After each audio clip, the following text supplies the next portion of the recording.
E eu tenho uma pergunta que pra mim eu queria muito fazer, porque quando você ia ser preso, você podia ir pra outro país. Eu, particularmente, teria ido. Eu falei, caramba, ser preso, perder a sua liberdade é a coisa mais preciosa que a gente tem na vida. Por que você não escolheu sair pra outro O país? Porque te ofereceram, né?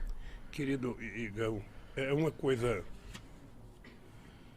Eu jamais. Eu vou contar uma pequena história para vocês saberem o que eu estou falando. Eu, minha mãe teve 8 filhos. Ela criou esses filhos sozinha, praticamente. Não foram poucas as vezes em que a gente não tinha o que comer em casa. Eu morava no fundo de um bar. O banheiro que a gente utilizava era o banheiro que os bêbados do bar utilizavam. Nossa Era senhora. lá que tinha que tomar banho minha irmã, minha mãe e nós. Eu tinha uma vontade de chupar chiclete de bola. Naquele tempo era chamava de chiclete americano. Você não viveu, o pai de vocês ou o avô de vocês, Quer dizer, não? sabe, aquele que fazia bola. Você não imagina a loucura que eu tinha de fazer uma bola e nunca tive dinheiro para comprar o chiclete. Eu trabalhava quando o meu tio ia no banheiro do bar, ele pedia para mim tomar conta do bar, eu poderia roubar um chiclete e levar para casa. E eu não roubava, porque eu tinha medo de envergonhar minha mãe. Eu tinha um companheiro chamado Boquita. Boquita era filho de um cara sergipano, não esqueço nunca. Esse Boquita mascava o chiclete dele o dia inteiro. Quando esse Boquita ia jogar fora, eu pedia para mim. Nossa senhora. Pedia. Não tenho vergonha de dizer isso, não. Pedia o chiclete borrachudo, sabe? Levava para casa, lavava ele, colocava um pouco de açúcar Suco. Botava no e congelador? chupava um pouco. Tá? Eu tinha vontade de comer uma maçã, daquele tempo de umas maçãs argentinas, filho, eu tinha vontade de roubar uma maçã. Roubar e sair correndo de comer. Eu não roubava com medo da minha mãe. Sabe? Essa foi a educação que eu recebi da dona Lindu. Aí você não tem noção. Eu jamais imaginei na minha vida que eu ia sofrer o que eu sofri de ataque de corrupção. Com essa gente, com esses bandidos sabendo que eu não tinha feito. Então, eu poderia ter saído do Brasil.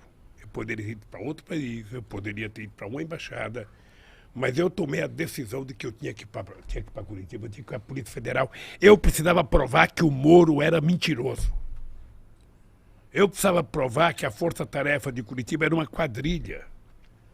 E se eu fugisse, ia aparecer uma fotografia minha, ou fugitivo.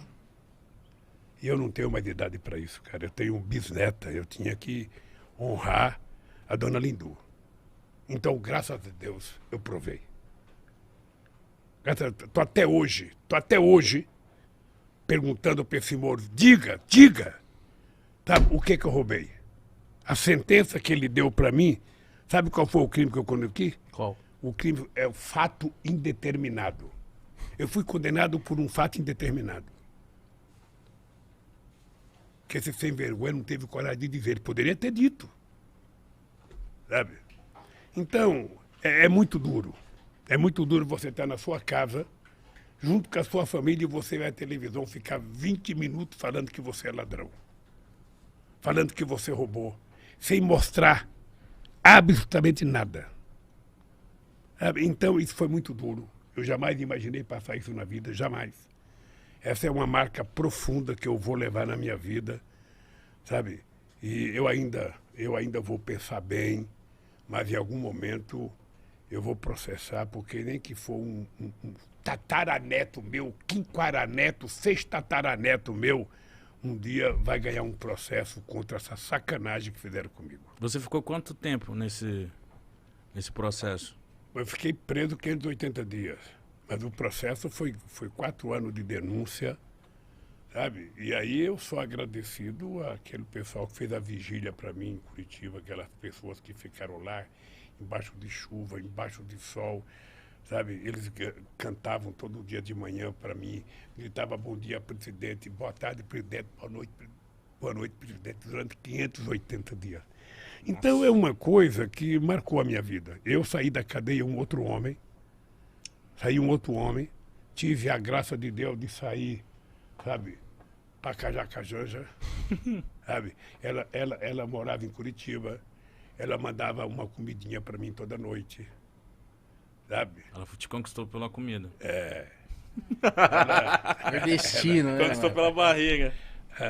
Não, ela não deixava eu mandar minha roupa para lavar fora, ela queria ela levar para casa para lavar. Aí quando eu saí, eu falei, não tem outro jeito, eu vou casar com a bichinha. Mas o que passava na sua cabeça lá dentro? O que você aprendeu? O que você falou que você virou outro... Olha, O que passava ali dentro? ô Mitico, é engraçado porque o sofrimento, às vezes, ele te ensina a ficar maior, mais generoso. Eu não podia ficar com ódio dentro da cadeia, porque senão eu tinha que ficar dando cabeçada na parede. Então eu comecei a ler muito, sobretudo sobre a escravidão, para conhecer um pouco melhor o Brasil. Eu comecei a pensar na minha vida, o que tinha acontecido na minha vida, o que eu já tinha feito. E a solidariedade que eu recebi era muito grande, gente. Nunca tinha acontecido com um ser humano o que aconteceu comigo. Nunca. Sabe, a vigília foi uma coisa muito forte na minha vida. Muito forte. Então, eu saí generoso, eu saí pensando em casar com a Janja e sair da política, sabe? Vou viver minha vida. Mas não tem jeito, sabe? Durou quanto tempo esse pensamento? A política é como uma cachaçinha. Você... Falei, eu não quero, mas tomou a primeira, você vai em frente.